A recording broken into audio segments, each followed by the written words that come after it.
Hello and welcome to the Courage the Cowardly Dogcast. I am your host Alex, and as with me once again, as always, is Notice, aka Matthew, aka Notice. It's been quite a while since we recorded. I think both of our listeners are going to be deeply, deeply angry. Nah, they're fine. We talk to them. We talk to like both of them pretty much every day, so they know we're not dead. We're just bad at scheduling, but we're getting better at that. We've come up with a new system. Hopefully, we'll be able to churn these episodes out a little quicker going forward because I enjoy making them as a fun way to spend time with my friend. And, it's just one of those things where we're two adults with jobs and lives outside of this, so sometimes it's difficult to pin things down. Yeah, I think uh, I think that it would be a lot easier for us to get motivated to do this if, like I said, there were more than two people waiting on us to do the work. But who knows? Maybe tomorrow morning we'll wake up and it turns out that something terrible has happened and we're famous. Dude, if like every influencer on YouTube dies before we do, then we'll be the number ones. There, there will come a time when I will take a big bite out of the Gutenberg Bible, and I will become famous by doing that. Oh yeah, that's Notice's big plan one day is to some at some point take a literal bite out of the original Gutenberg Bible, which, for if you don't know, is the first printing, like, printed with a printing press piece of literature created in the Western world. It is the perfect plan, and I'll tell you why. There's more than one, so nobody's going to miss it if I take a bite out of one of them. It's like everybody will know, and for the rest of time, whenever that Bible is on display, they'll have to point at the big, comically large bite mark and say, "Who did that? Who is that man?" And everyone will know my name. And I mean, I'll have the most interesting Gutenberg Bible because all the other ones look the same. I will be the only one with the bite taken out of it. And no one will want to steal it either, because who would like, much like a half-eaten pair of Choco Pants, who wants to take a half-eaten Gutenberg Bible? It's the ultimate security countermeasure. We will also finally be able to know whether or not concealed beneath the Gutenberg Bible is chocolate and a juicy layer of pepperoni. I'd like to give a great big shout out to all of the Homestar Runner fans in our audience I like to think the who I like to think the crossover between us and Homestar Runner fans will someday be 100%. Those plucky upstarts over at homestarrunner.com really need us to give them the signal boost. those plucky young upstarts from 2003. Those plucky young upstarts who've worked on shows like Gravity Falls. But yeah, so Yeah. we've I was talking to Notice earlier about this just before we started recording. I think this episode's gonna be a little shorter than normal, but he thinks there's gonna be a little more to talk about than I did. But before we get on with that, as always, I like to ask, Notice, have you done anything spooky lately? As a matter of fact, I have. Really? Yes, actually, this time. I watched Army of Darkness. Ooh, that's a great spooky movie. Not scary, but plenty of spooks in it. Right, it's that is a movie that does not care about being scary, but rather having lots of skeletons. Yeah. Plus, Uh, plus Bad Ash. yeah, there's Evil Ash. I'm a big fan of Army of Darkness. I know a lot of people kind of poo-poo it as like the least of the Evil Dead movies, but I would still say that goes to Evil Dead 1. Evil Dead 1 you could just skip. All right, because the second one is just Evil Dead 1 again. Yeah, it's just Evil Dead 1 again, but better in every way. And the thing is, like, Evil Dead, like, it was originally going to be called Medieval Dead, which, by the way, I'm going to call it that because that's a way better title. Yeah. Um, Medieval Dead is like, it's a continuation of the story. It's not just a cabin again. Yeah. It does something wildly different, and I think that's what makes it good.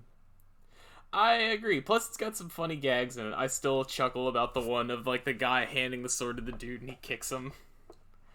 that still gets me even today.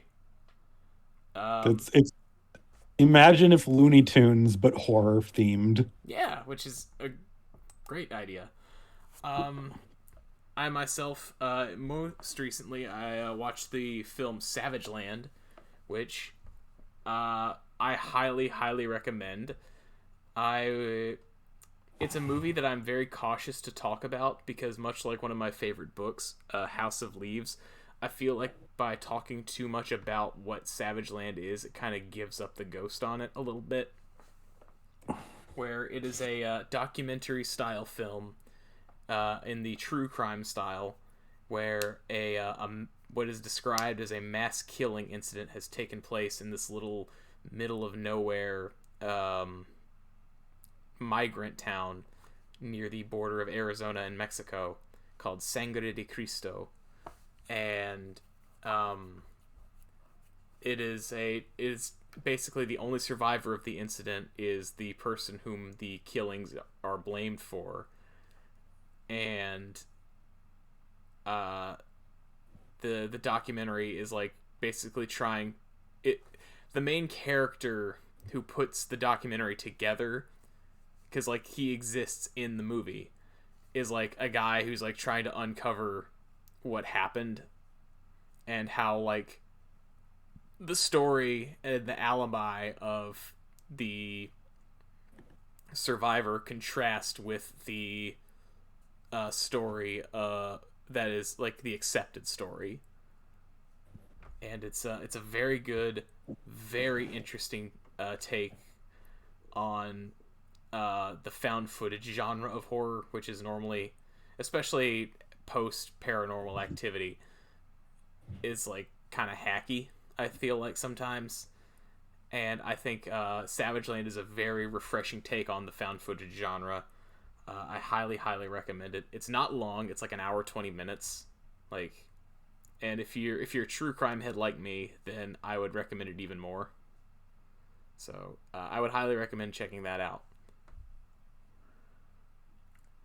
It's unfortunately it's only available on like Amazon Prime as a rental, and it's also on Tubi and Vudu for free, but those are riddled with ads, so I wouldn't recommend watching it there because like a Tubi ad break is like a whole minute of like four unskippable 15-second ads.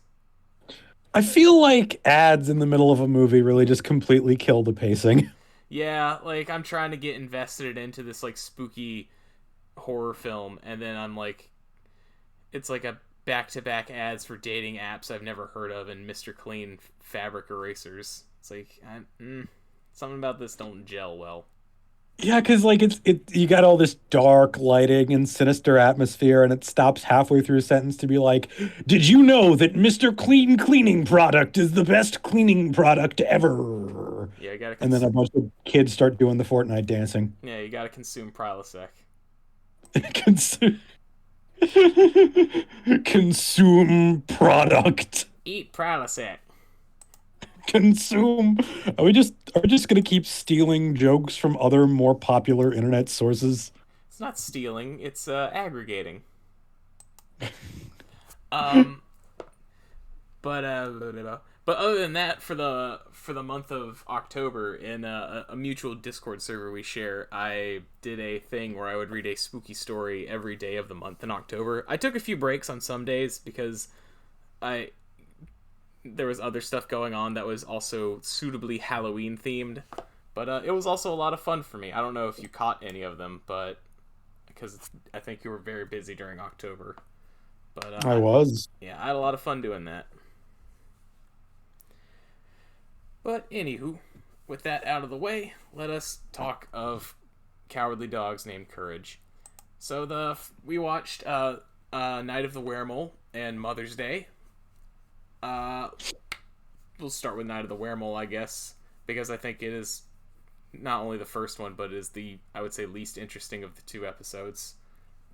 I the thing about weremoles, right, is like I liked this episode based on its title alone Yeah, because I really like where things that are not wolves. yeah, That can be always kind of fun. My all-time favorite episode of Futurama is the one with the were car. I see. Futurama's weird to me because like people talk about how great the original seasons of Futurama were compared to the newer stuff, and I would say the old episodes have just as much wacky and dumb concepts for episodes as the newer ones, but it's just like they were just better written, and like the pop culture they were tied to had almost some of the more weirder ones had like the pop culture they were tied to, because Futurama was like a pop culture show, or like it's tied to stuff that's gotten almost nothing to do with like what was going on at the time, because like that's an episode that's a parody of like 30s universal horror stuff but with like a dumb twist, in that it's a car and robots. Yes, the most evil car ever made. Yeah, and, like the line with Ed Begley's the electric motor, the most evil propulsion system ever designed, and the building's called Anti-Chrysler. Like, Yeah, that's exactly what I'm talking about. So like this episode of Courage, like I was actually looking forward to this one because I like the idea of a weremole. yeah, how did that turn out for you? I didn't hate it. I enjoy. Well, like you said that it's one of the less interesting episodes, but I like Muriel's design when she turns into the weremole. Yeah. So yeah, I think I wish they went a bit further with it. yeah. So like the breakdown is that Eustace and Courage are watching a movie on TV, which is actually a real old school black and white horror film called The Wasp Woman. Like I guess it's a movie that they just had lying around and they had the rights to, or it was public domain, and so they just actually slapped it on TV. Well, which means that it's officially canon that Muriel loves really old, cheesy horror films. She's the age for it. So, like, to the extent that Eustace has to, like, call out for her, like, Muriel, you're missing your favorite show. Maybe Muriel just really, really likes Svengoolie. Yeah, I like Svengoolie. I never actually watched Svengoolie. It's more making that reference. One of the most inside jokes I could possibly make that will never be explained. So she's hanging out in the garden with a bunny. They are both attacked by the mole. Also, a brief PSA: don't give rabbits carrots. They actually prefer a substance called Timothy hay. They can eat carrots, but it's not something they should eat often. Give them spinach. Yeah, like rabbits like leafy greens and like hay, much like chinchillas, which I only know because my little brother had a chinchilla for a period of time. Her name was Phyllis. Phyllis the chinchillas. Yeah, something like that. That makes sense.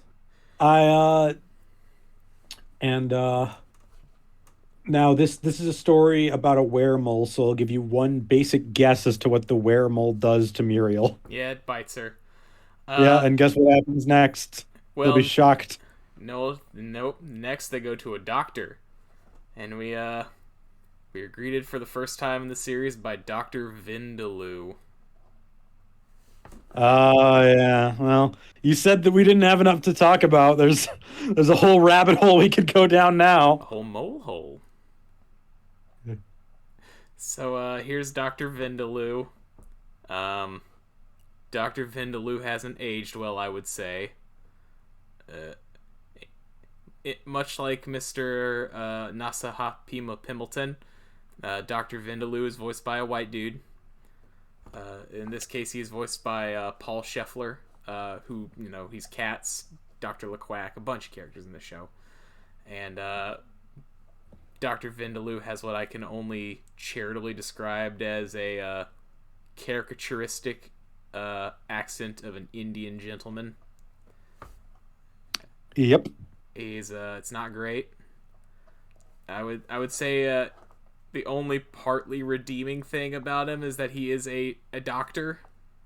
He's a goofy guy, but like I don't know. I don't know how to It's not great, obviously, but I don't. I'll I will at the very least say this. Unlike Apu, his character and his personality are not directly tied to his ethnicity. This is. I mean, his name's Doctor Vindaloo, but yeah. Like he repeats things and he's not a very good doctor. Neither of which, at the very least, are stereotypes that I am aware of. No, being a doctor's a very that is a thing. Oh, That really? Is yeah, it?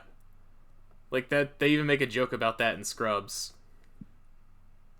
Like with there's an episode with what's his name, Aziz Ansari, where it's like Aziz Ansari, who is Indian, and like another like random Indian dude are like trying to like they're both in like a doctor program, and like the joke is for Aziz Ansari, it's like even though he's like really smart, he's a chronic underachiever, and it's like I think it's been a while since I've seen the episode, but I think the reason he is there is because he was pushed by his parents to become a doctor. Like being a doctor is kind of like an Indian stereotype thing. It, it's like it's but it's better that he's a doctor than like gas station attendant. Yes. Well, not even a gas station. The Quickie Mart's just a food store. It doesn't even have pumps. I think well, Doctor Vindaloo is not a very good doctor. No, that is also a running gag. So maybe he breaks the mold in that way. He is an Indian guy and he's a doctor, but he's bad at it. So to all of our Indian viewers, congratulations. This show is something. There you go. Yeah, he's not in a bunch of episodes. Like he shows up from time to time, but I wouldn't say he's a huge part.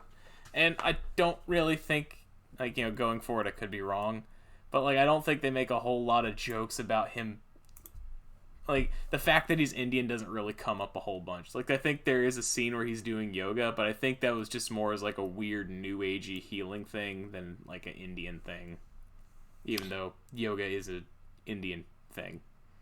He informs Muriel that she'll have to put her soak her hand in water, And then we get and she'll be completely fine.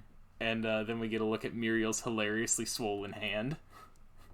And he's like, "It's fine. Don't worry about it." To be fair, I'm not entirely sure how that doctor could have figured out that this was weremold disease. This is also true. So they go back home. Strange bumps in the night start happening. Muriel has become a feral weremole person, and Courage just keels over and dies. But he gets better. They take. He brings Dr. Vindaloo to the house, who then gets bitten as she becomes more and more like a weremole. And then the good old computer explains the weremole situation because, that's what the internet's for. The computer is probably quickly becoming my favorite character on the show. I love the computer. He is bar none one of my favorite characters in the show. And one of my favorite later episodes, basically the computer, like, spoilers for this show from 2002, this literally 20-year-old show. There's an episode where the computer complains about Courage being kind of a wiener. And he's like, if I had a human body with flesh and blood and I could move on my own, I would be living my life to the fullest every day. And like the episode is basically tackling that existential, like a being that who had no ability to enact its own will, finally getting that what they most want. And it actually has like a really sweet ending where the computer kind of like comes to terms with like just because you can do anything you want doesn't mean you should. I will get to that though. Yeah. The computer, as it does, is a big old bag of sass. Yeah. And the computer tells Courage, like, listen, all you have to do is get the hair of the weremole that bit you. It'll be easy. Because the computer's a bit of a butt. Yeah. Or alternatively, bash Muriel on the head with a mallet. Yeah, but we don't want to do that one. Well, yeah. So Courage goes off to get the hair. And I have written here that sometimes jokes just write themselves, which I think is in reference to the whack-a-mole bit. Yeah, so Eustace decides the best way to deal with what he assumes to be rats, but what is clearly an evil version of his wife, is to pick up his comically oversized mallet and start whacking on the ground. And of course, whack-a-mole ensues. Yeah. I think this gag lasts way too long. I agree, and it keeps switching like back and forth between Courage getting mauled by the weremole, which he's hunting, and Eustace smacking the ground. I Uh, I will say that I do like Muriel's like sort of crazy mouth design and her mole hands. Although I wish she was more mole-like yeah. when she gets bitten. I yeah, I just sometimes you know how when like you listen to interviews with creators and they talk about not knowing what to do in an episode. I think this is a classic case of that, where they're just like, what do we do here? It feels like the gag is filling time, and like, yeah. But anyway, Courage gets the hair, gives it to Muriel, and all's well as ends well, until Dr. Vindaloo pops out of the ground and bites Eustace and carries him away. Ugh. It's another one of those episodes where Eustace just gets to kind of be the butt of the joke. Well, the thing is, like, one more thing I will mention. The computer specifically tells Courage that he should not get bitten by the weremole or he will turn into a weremole himself. And I think to myself, okay, that's leading to something. And I assumed that my idea was confirmed when, in fact, Courage was bitten by the weremole. But then nothing happens. It's because he's a dog. All right. I think they briefly mentioned that it's because he's a dog. Weird, but all right. I mean, you know, it's a werewolf. It roughly translates into like man wolf, so it's Courage is a dog. So he's not the were part implies human or man, so it's why Sonic the Werehog is such a dumb concept, because he's already a hedgehog. Yes, that is why it was a stupid idea. Well, because of the language problem. Look, I'm pedantic, all right? I'm arbitrarily pedantic. Let me correct myself there. Let me be pedantic about my own pedantry. That is the biggest problem with Sonic Unleashed. Yeah.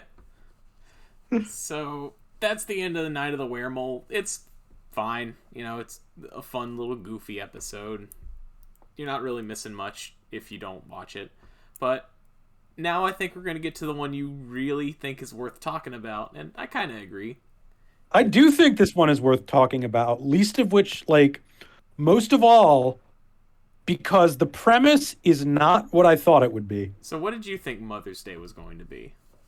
I assumed that Mother's Day was going to be like the Courage the Cowardly Dog Mother's Day special, where it turns out that Eustace's mom is a horrible eldritch monster or bitten by, and he has to go save him like he always does. What I did not expect was that absolutely nothing unusual, supernatural, or out of the ordinary happens for the entire episode. Yeah. That is the one thing I wasn't ready for. So, you know, Courage does a great job of subverting expectations once again. So, Mother's Day, Muriel, it's Mother's Day in the world of Courage, and neither Muriel nor Eustace seem to like the idea of going over to Eustace's mother's trailer. Her name is Ma, like her name is Ma Bag. Which, just curiosity, how do you refer to your mother? Like, do you mom, mother, ma? Like, how do you... Mom. Mom? I used to do mom. But now it's... Well, I refer to my dad as father. Really? I don't know why. But, I imagine you just like a little sailor boy when you say that. But there's the thing about this episode is that it resonates very strongly with me from start to finish. Really? And maybe not even for the reasons that the creators intended. All right. It starts out with a line that I have heard many, many times in this exact situation. My mother and my father are discussing who is going to go see grandma. And my father says, I don't want to go alone. And Eustace is insisting that he not go see his mother alone, which I get immediately. And well, I think it would be better paced if I explain why later on in the episode. Yeah. So, but Eustace decides that he does not want to see his mother alone, and Muriel does not want to go. So they take Courage along. Yeah. It's just Eustace and Courage this episode. And so Eustace is like trying to think of a way out, or try to think of a way to like get on with his ma. And so he's like, okay, you go to bite her or something like that, and then I'll, call you a bad dog or something, and I'll take you home or whatever. And then Ma will like me. And so they get to Ma Bag's house, and this is the first appearance of Ma Bag. She will make several appearances over the course of the series. She is voiced by the late Billy Lou Watt. Billy Lou Watt, much like most of the cast of Courage the Cowardly Dog, is a old school voice acting legend. She starred in several old school anime dubs, such as Gigantor, aka Tetsujin 28, where she voiced the main character, Shotaro Kaneda. She was in Kimba the White Lion, where she voiced Kimba the White Lion. And she was also in Astro Boy, where she voiced Astro Boy. So she is like old school anime dub royalty. For all that matters among the non-anime community. It matters to me. It matters to me too. Also, Ma Bag is her final voice acting performance, and she passed away during the production of, I think, season 4, and because of that, the entire 4th season is dedicated to her memory. And basically, Ma Bag kind of explains everything that's wrong with Eustace. Like, she calls Eustace stupid boy, like how Eustace calls Courage stupid dog. She's vain and rude to people that she just doesn't get along with. Courage does his darndest to help, because every time Eustace tries to like get along with her, she just yells at him and throws things back in his face. This episode really cemented what I said in our previous podcast, that I'm legitimately disappointed that Eustace is played as just the straight villain in the future. I relate to Eustace like more than I ever did previously. And I'll tell you exactly why. Why is that? Like, so naturally, my father does not want to go see grandma. Yeah. My mother doesn't want to do it. And when we get to grandma's house, like, or rather like the nursing home, she doesn't believe that my mother is her child. She believes that I'm her child. So what happens is my grandmother is rude to my mom and my dad, but not to me. And this episode, for that reason, really did put me in Courage's shoes in a way that I feel was obviously not intentional, but did feel a little too close to home. It is my job when I go see my grandmother to try shepherding her in the right direction towards reality in a way that never works. And Eustace's mother is rude and ignorant and, every bad thing that Eustace is. And that's why he is the way he is. Yeah. And that's kind of why I'm disappointed by the way the show is with Eustace, because they do a lot to make him kind of sympathetic to me. I will say some of my favorite episodes are, or one of my favorite episodes is one where it is a character basically literally challenges Eustace's perception of the world, and he is cursed to. He is cursed, and the curse can only be broken by Eustace doing one good deed, and like changing himself for the better. And the way that they do it says a lot to Eustace's character that is incredibly like interesting. I, because like Eustace is always mean to Courage and rude to Muriel, but he is that way in a way that I immediately recognize as a person who is desperate. Like, he's rude to Muriel because he doesn't want to be alone and wants like things taken care of for him. He's rude to Courage because Courage is his main competition towards the one person who loves him. Yeah. At least that's the way I've interpreted it based on these episodes that I've seen. I mean, I would agree with you. That's how Eustace, and like that's what makes Eustace interesting in so much. But and yeah, it is a little disappointing in later seasons where he just becomes more of just like a straight up villain in certain I episodes. He doesn't like thus far he really doesn't feel like he's designed to be that way. Yeah, I think that's something that more changes when John Dilworth kind of takes more of a backseat. It's like one of those things where it's like, you know, the Mike Judge being in the driver's seat episodes of King of the Hill are so much more different than the later seasons of King of the Hill. I think what makes this episode so interesting and so different to me is that it could really work as an episode of any major family oriented series. Mm. It could work as a Simpsons episode or a King of the Hill episode, especially.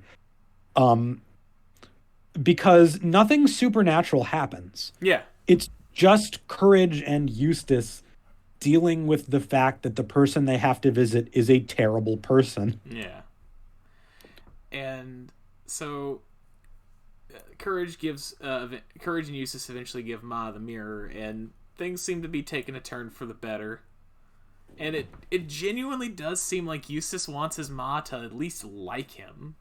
And she just doesn't. And she immediately does to Eustace what Eustace does to Courage with the big scary voodoo mask and shouting ooga booga booga. Like, it's all there. Like, so Eustace gets fed up, and his ma says a line that still makes me chuckle even to this day, where she's like, all right, we'll see who's the best man. Yeah, and they arm wrestle. Yeah. So they arm wrestle, and Eustace is not winning, and then he just looks at Courage and says, if I lose, you lose. So Courage helps Eustace cheat to win, and he makes Ma sneeze, and Ma sneezes and reveals that she is bald, and that her hair is a wig. And Eustace yells at Courage for making his Ma cry, and Eustace... it seems like he has just now learned that his mother has been bald the whole time. And it's actually a very sweet and touching moment where she's sad that she's ugly, and how could anyone ever love someone like her with no hair, and Eustace just takes off his hat and says, you look fine to me. And they both bond over the fact that they're both bald. And then they take a fun family photo at the end. I think I wanted it to end in a different way. Really? Yes, I would have written this very differently. Okay. What backseat quarterbacking? What's how would you have done it? Well, Or what were some ideas you have? Well, like in the end, like Eustace's bad behavior comes from his mom and the way she treats him. Yeah. And well, I don't think this is as immediately satisfying an ending. The way I would have done it is when Eustace eventually realizes that, well, he does want his mother's approval. He his mother's approval doesn't, like, his mom being mean to him is I'm not talking right, but I think that him and Courage should have left and bonded over that, like, awkward and terrible family experience they had together, and Eustace eventually realizing that what his mother says to him is not true and doesn't matter. Because, and I the reason I think that way is because that's what happens to me in real life when I'm placed under these situations. Is like, my grandma is senile, right? Yeah. She can be mean, she can be rude, and even when she was fully with it, she wasn't always the kindest person. Yeah. But when my mother and I always left, we realized together that what she said didn't matter and wasn't true. And what my mother and I always walked away from those experiences with was a bonding experience because we had been made to suffer together. Hmm. And kind of what I would have done is I would have had Eustace and Courage bond a little bit over the fact that Eustace is now more familiar what it's like to be Courage, and Courage is now much more familiar with what it must be like to be Eustace. I can Like, I can see where you're going with that. I think if Courage was written in a more modern time, I think that would definitely be the takeaway. But because I think for its time, they're kind of trying to go for a more feel good ending where everyone kind of feels better about themselves at the end. I I think that, like, because, like, it is kind of a reversal where Courage sees Eustace getting beaten like he always does, and, like, Eustace watches Courage get treated like, or treated well while he's treated poorly. It, what? How do I put it? Eustace is treated like Courage, and Courage watch Eustace gets treated like he gets treated. Yeah. And from that experience, I think they might have been able to bond at the end of the episode in a meaningful way. And, like, maybe get a little bit better about it themselves and each other. Yeah.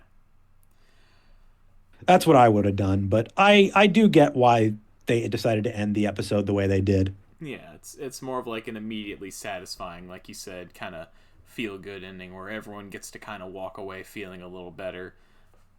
And I do like the ending. I think it's a very sweet and touching moment where Eustace and his mother do bond over something, is even as simple as that the fact they're both bald. I I think, like, the episode does a lot in the way of Courage being confident enough in the characters that it has created to shy away from the supernatural for a bit, Yeah. which I appreciate. I mean, it's not that unusual from what we've seen. Like the first episode of Courage, the Cat's Motel. There's nothing supernatural in the Cat's Motel. It's just about a serial killer who uses spiders to kill people. Well, you know what I mean when Yeah, I say I know. There's no high strangeness. Like, there's nothing unusual happens. yeah, the most unusual thing that happens on Mother's Day is uh Courage eats chocolate and doesn't die because he's a dog. But yeah, I do I don't. This is one of those episodes I would tend not to really rewatch, and I don't remember too well. But I enjoyed it more than I thought I would. I I would say, if I were going all over all of the important episodes of Courage, this is the one I would point to. Really, Yes, I think it's important. yeah. I definitely think when we get to the end of season one, I would like to like look back at the season and see what are the ones we would most recommend, favorites. I don't know if this is like if I were to watch only one episode of Courage, this is not the one I would recommend. No. But this episode gives a lot of context for its characters and gives a lot of growth, and that's why I would say it's important. Yeah. I think from episode 1, the one I would probably point to is probably like episode 1, like the Cat's Motel. Like It's a good pilot. it is such the perfect encapsulation of Courage, even if though it still has like some of the most bizarre tonal whiplash from part 1 to part 2 that exists and ever will exist. I feel as though that fits Courage well. Yeah, fair. It's like, hey, are you arachnophobic? And are you afraid to sleep in a motel because you're afraid of serial killers? Well, guess what? Our first villain and one of our most recurring villains is a serial killer at a motel that uses spiders to kill people for seemingly no other reason than he thinks spiders are kind of neat. Yeah, so that was like I said, it's probably going to be a little shorter episode. Let me check the episode list here real quick. I think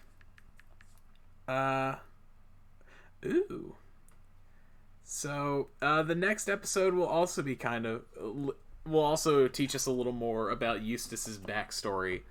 The next episode we're going to watch is The Duck Brothers, which includes Alien Duck Brothers, and Shirley the Medium, where we will be introduced to one of my favorite characters in the series once again, Shirley the Medium. What do you know? I'm glad that we've decided to stick with the basics. Are you familiar with Shirley the Medium at all? No, I'm not familiar with anything in Courage, so this will be a surprise. She's one of my favorite characters. It's how like you'll watch a show or something, and like bits and bobs of dialogue from that will like infect your day-to-day life, even in like the most mundane ways. Shirley the Medium and some of the things she says that are like that for me. Like, me and my brother will constantly refer to people as the stupid one. Hey, that's me. That's what she calls Eustace all the time. That's me. That man. Yeah. But yeah, that episode will also like lend a little more to Eustace's family issues. So, like I said, we've got a new recording schedule thing of sorts going forward. Hopefully we can churn out these episodes a lot more frequently than we used to. And once again, stupid dog, you made me podcast. Okay.